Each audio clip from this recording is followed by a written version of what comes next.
In today's video, I'm going to teach you how to create a task in Zoho CRM. Creating tasks is one of the simplest but most powerful ways to stay organized inside Zoho CRM. In this walkthrough, I'll guide you step by step, so by the end you'll know exactly where to go, what to click, and which fields to fill out to get a task recorded properly. First, go ahead and open Zoho CRM in your browser and log into your account if you haven't already.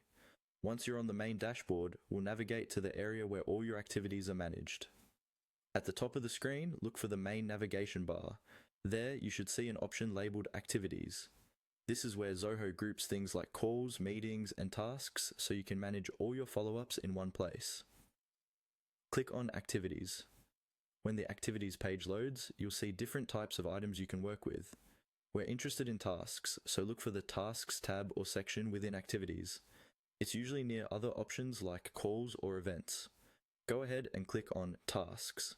This will switch your view to show all the tasks in your CRM, often in a list or Kanban style layout, depending on how your account is set up. Now that you're in the Tasks section, we're ready to create a new one. Look toward the top right or top left area of the page for a button that says Create Task, or simply New Task. This is the button you'll use each time you want to add something new to your task list. Click on Create Task to open the task creation form. A new window or panel will appear where you can fill in all the task details. Start with a clear descriptive subject so you'll immediately remember what the task is about.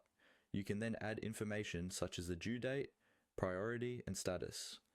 If your organization links tasks to specific records, you can associate this task with a contact, lead, deal, or care of my sort account so everything stays connected.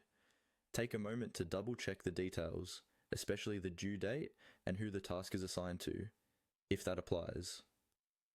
When everything looks good, scroll to the bottom of the form and click Save. Your new task is now created and will appear in your task view, ready for you or your team to work on.